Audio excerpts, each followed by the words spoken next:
Bonsoir, bienvenue à chacune et à chacun. Merci d'être avec nous pour cette troisième soirée de formation autour des MOOC du chemin neuf. Bienvenue aussi à ceux qui nous rejoignent ce soir pour la première fois. Ce soir, on change de MOOC. Jusqu'à présent, on a suivi Jean-Noël Aletti sur la question de la justice de Dieu dans la lettre aux Romains. Certains ont déjà fini le cours. Si vous êtes au premier module, ne vous faites pas de soucis. C'est normal que chacun ait un travail à son rythme. C'est comme ça que ces cours sont pensés. Et pour donner un panorama de la richesse, de la diversité de ces MOOC, ce soir, on se propose de continuer avec Michelina Tenace, religieuse italienne, professeure de théologie dogmatique à l'Université grégorienne à Rome, qui va nous introduire à la question de la divinisation. Vous verrez que Michelina Tenace a une capacité impressionnante à mettre ensemble la réflexion théologique et la vie spirituelle, à nous faire entrer dans les plus grands auteurs sans perdre de vue ce que ça signifie pour moi, aujourd'hui, Sénégalais, Français, Mauriciens, Québécois du XXIe siècle. Et c'est ce qui rend le cours à la fois tellement intéressant et très accessible, très agréable à suivre. Donc le cours est fondé sur les théologies d'Orient.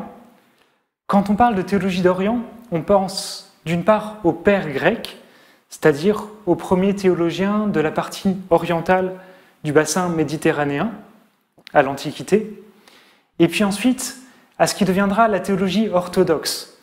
Orthodoxe entendue comme confession, par différence avec les catholiques ou avec les protestants.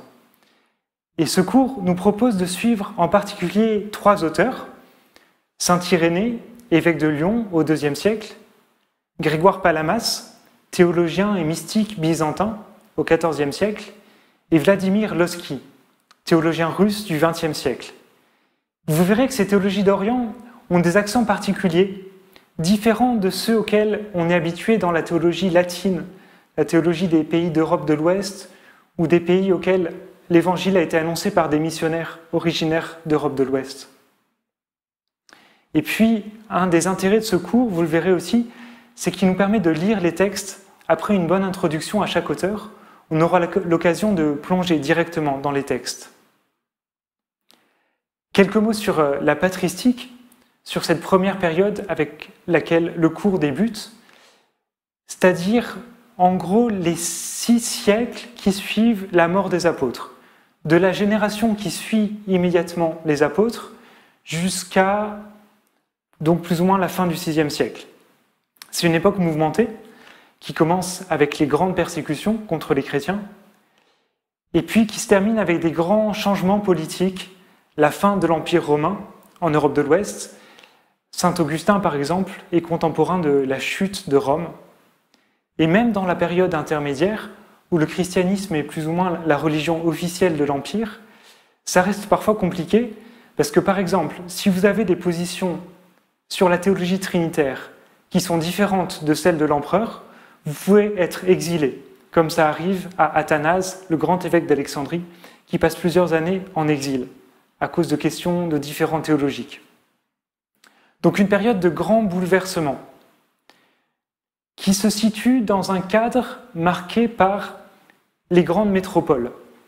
L'Empire romain est fondé sur les cités, et le christianisme, à l'origine, est une religion des villes, qui se diffuse lentement dans les campagnes, mais où les villes jouent un rôle fondamental. Rome, bien sûr, mais aussi Alexandrie d'Égypte, Antioche, en Syrie, et puis un peu plus tard Constantinople, sur les bords de la mer Noire, qui devient la capitale de l'Empire. Et donc dans ces grandes villes naissent des écoles de pensée, des courants théologiques qui vont donner lieu aux grands débats de toute cette période et conduire au rassemblement des conciles, c'est-à-dire au rassemblement d'évêques de tout le monde chrétien de l'époque, c'est-à-dire le bassin méditerranéen, pour essayer de mettre les mots sur le mystère de la foi. Concile de Nicée, concile de Constantinople, concile d'Éphèse, concile de Chalcédoine. Par exemple, pour essayer de trancher la grande controverse entre l'évêque d'Alexandrie, Alexandre, et un prêtre de son clergé, Arius. Je ne rentre pas dans les détails maintenant, mais ce sont ces conciles qui écrivent les premières grandes confessions de foi, dont certaines que nous récitons encore aujourd'hui dans la liturgie, comme le Credo de Nicée-Constantinople. Enfin, Un trait important de cette période, c'est que la réflexion théologique est toujours très marquée par la contemplation. Basile de Césarée, Basile le Grand, Grégoire de Nazianze sont des moines. Augustin vit en communauté. Et à cause de cette place de la contemplation, la théologie de cette époque est très marquée par ce qu'on appelle la dimension apophatique ou théologie négative. C'est un terme technique pour dire qu'à un moment donné, le langage théologique doit s'arrêter.